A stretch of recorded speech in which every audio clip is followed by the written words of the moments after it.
क्या हो कि आपके आंखों के सामने आपके बेस्ट फ्रेंड की दर्दनाक मौत हो जाए और आप कुछ भी ना कर पाओ। ऐसे ही कुछ हुआ जिम बॉर्डन के साथ जब वो अपने बेस्ट फ्रेंड शेख एक्सले के साथ जकार्टन सिंकहोल में डाइविंग करने उतरते हैं। तो आखिरकार एक्सले के साथ एक्चुअल में सिंकहोल में ऐसा क्या हुआ?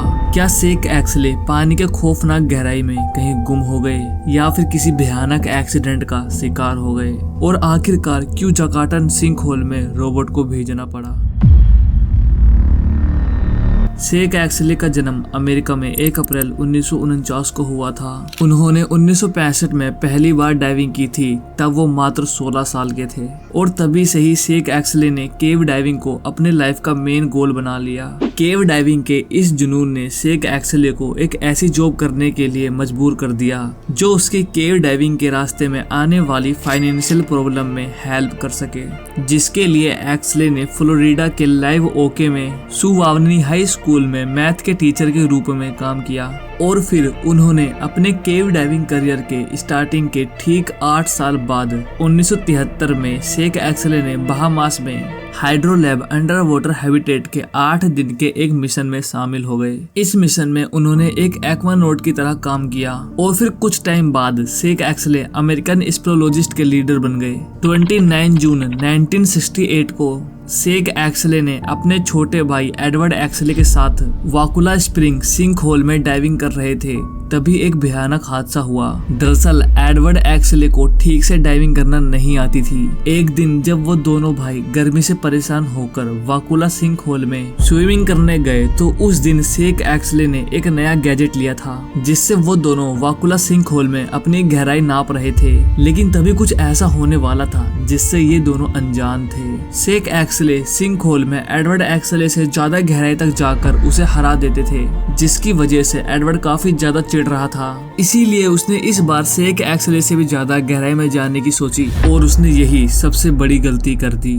जब वो पानी के अंदर जा रहा था तभी उसका पैर फिसला और वो पानी के अंदर गिरता चला गया। लेकिन सबसे खतरनाक चीज तो ये थी कि उसने अपना स्कूबा गियर भी नहीं लिया था। उसका बड़ा भाई शेख एक्सले उसे बचाने के लिए भागा, लेकिन वो बिना एयर टैंक के सिंकहोल की गहराई में नहीं जा सकता था। तभी शेख एक्सले एयर टैंक लेने के लिए अपनी कार की ओर भागा, लेकिन अफसोस शेख को भी अपना स्कूबा गियर कार में नहीं मिला। पर उनकी किस्मत बहुत अच्छी थी क्योंकि वहाँ पर एक स्विमर मौजूद था।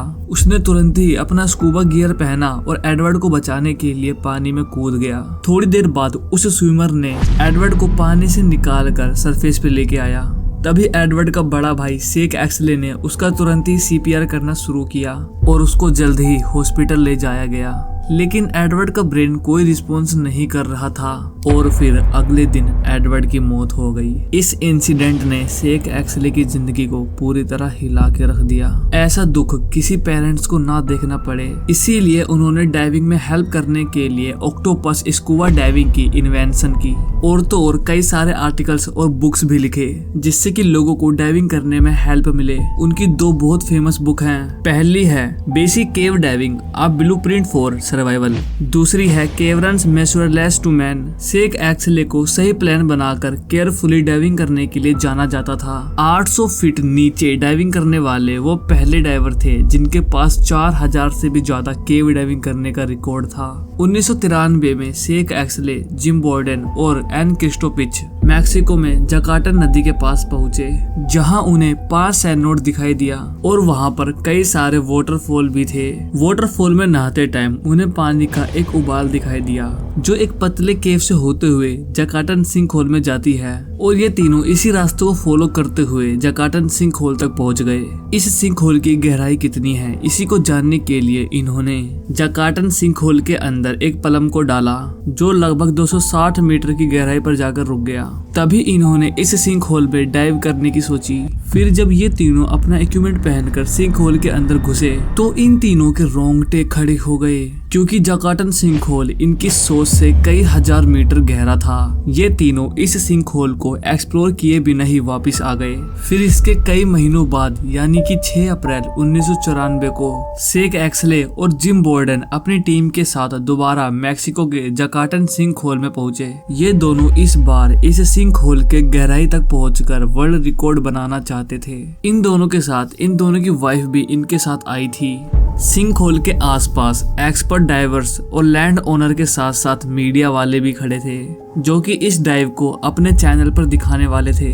ठीक 9:45 पर ये दोनों सिंक होल में उतरना शुरू करते हैं और थोड़ी देर बाद वो डाइविंग करते हुए सिंक होल की गहराई में चले जाते हैं। इन दोनों को सिंक होल की इस गहराई में डाइविंग करते हुए काफी मजा आ रहा था, लेकिन ये मजा ज्यादा देर तक रुकने वाला नहीं था। प्लान के अनुसार 300 फीट तक इन्होंने कंप्रेस्ड एयर का यूज किया, लेकिन इसके बाद फिर इन्होंने ट्रिमिक्स एयर, हीलियम, ऑक्सीजन और नाइट्रोजन का मिक्स एयर यूज किया। कुछ टाइम तक तो सब कुछ ठीक चल रहा था, लेकिन 750 फीट की गहराई तक जिम बॉर्डन को कुछ दिक्कत आने लगी। लेकिन फिर 900 फीट की गहराई पर पहुंचने पर जिम बॉर्डन ने फील किया कि वो प्लान के मुताबिक ज्यादा एयर यूज कर चुका है। ये देखकर जिम घबरा गया, क्योंकि इसका मतलब था कि जिम का एयर टैंक खाली होने वाला है। थोड़ी देर बाद जिम बॉर्डन को हाई प्रेशर सिंड्रोम फील होने लगा और उसकी बॉडी कांपने लगी। उसकी जान खतरे में थी, इसीलिए उसने तुरंत ही पानी से बाहर जाना शुरू किया। और फिर जब जिम बॉर्डन 60 फीट की गहराई पर पहुंच गया तो उसको फील हुआ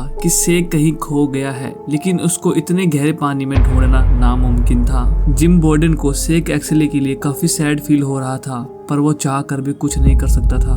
जिम बॉर्डन भी जैसे तैसे करके सिंक होल से बाहर निकल गया और उसकी जान में जान आई। लेकिन दूसरी तरफ सेक एक्सले पहले से भी ज्यादा स्पीड से नीचे जा रहा था। आम तौर पर ये इतनी तेज स्पीड थी कि सेक को इस स्पीड की वजह से high pressure nervous syndrome feel हो सकता था। सेक जकार्टन सिंक होल के पूरे डीप में जाकर वर्ल्ड रिकॉर्ड बनाने के बहुत करीब था, लेकिन अचानक सब कुछ गलत होने लगा। यह वर्ल्ड रिकॉर्ड बनाने वाली डाइविंग एक भयानक डिजास्टर में बदल गई। 700 फीट पर पहुंचने के बाद सेक एक्सले की बॉडी इतना हाई स्पीड सहन नहीं कर पाई। सेक एक्सले को चक्कर आने लगे और उसकी पूरी बॉडी में खुजली और चुभन फील होने लगा। ये हाई नेरोसिस सिंड्रोम का इफेक्ट था, जो तेजी से नीचे जाने की वजह से दबाव के कारण हुआ था। लेकिन सेक ने सिंक होल के और नीचे जाना जारी रखा और यही डिसीजन ने उसकी जान ले ली। थोड़ी देर बाद जब वो सिंक होल के काफी ज्यादा डीप में चला गया था तो उसका नेरोसिस सिंड्रोम काम करना बंद कर दिया और HPNS के कारण सेक एक्सले की मौत हो गई।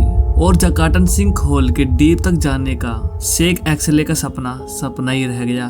2 दिन बाद सेक एक्सले की बॉडी, जो कि काफी ज्यादा गल गई थी, जब उसे बाहर निकाला गया तो उसकी बॉडी को देखकर सब लोग हैरान रह गए, क्योंकि सेक ने खुद को रस्सी में बांध रखा था ताकि कोई उसको सिंक होल में ढूंढने के लिए आए तो वो उसको आसानी से ढूंढ ले।